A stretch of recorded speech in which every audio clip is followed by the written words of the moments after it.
Welcome. Today we're going to talk about an unusual piece that I have in my collection. I have General Santa Anna's Military Tactics Diary. This diary is very unique because Santa Anna thought his men were so stupid that he had to tell them every move to make in any battle. He felt himself to be superior to any other officers on either side of the battle. This was in the Mexican-American War. There was a young man who went up in the ranks. He was born in Massachusetts into a military family. His name was David S. Hoyt. And as he grew up, he joined the American Army under General Scott.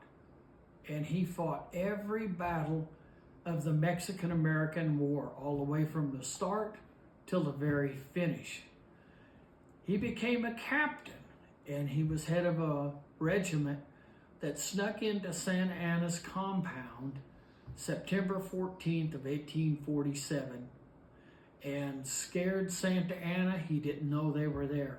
Santa Anna fled with his life, and he left the book. This book is inscribed on the inside where it says, David S. Hoyt, City of Mexico, September 14th, 1847, when he got the book. It is in Old World Spanish. I'm just going to kind of page through this a little bit. Each of these paragraphs tells all of the soldiers how to move, how to stand, how to fire. Everything about warfare is in these paragraphs. And then in the back, he was showing them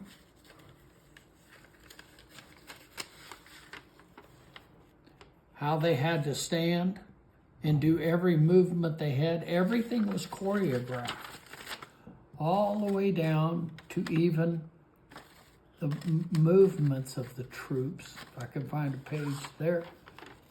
They even had it here where they're supposed to stand, on how they're supposed to line up in the arms of battle. And there's several more back here that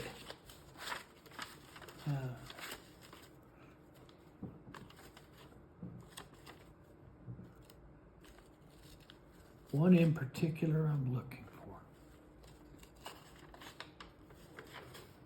But this here is how the lines and everything, all of the regiments were supposed to move.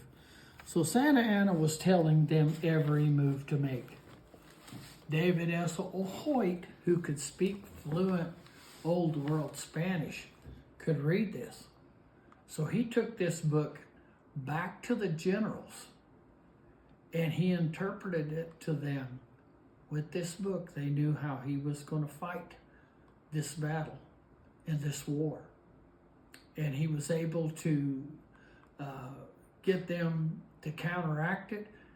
And this is one truly big part of how they won the Mexican-American War with this book. I have to show you something too. Santa Anna was not liked in Mexico. He was president of Mexico 11 times, and he quit or he got out 9 times. And each time that he lost land, whether it was when he lost Texas or when he lost New Mexico, Arizona, California, whatever, they kicked him out. But then they learned after a period of time that they had nobody any better. So they would bring him back to fight their wars. Well, he came back, but there was one guy by the name of Batista that didn't care for Santa Anna at all, and he wanted him out for good. So he did a plan where he would write to the officers and tell them, to the generals, and tell them how to fight the battle. And sign General Antonio Lopez de Santa Anna to the transcript. Well, Santa Anna learned of this, and he decided that he was going to change it up. So he went to all of his generals who were his friends and said, if I sign a document, my dead son's name, then you'll know that it's authentic.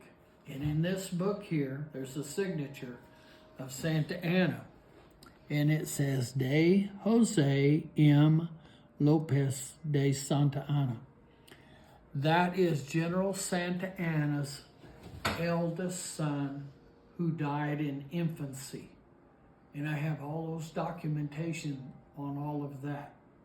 Now back to David S. Hoyt. David S. Hoyt went on to be a major after the Mexican-American War. And he was in Kansas trying to ease the tensions between the abolitionists and the secessionists in Kansas over the slavery issue. And he had given a speech one night south of Lawrence, Kansas.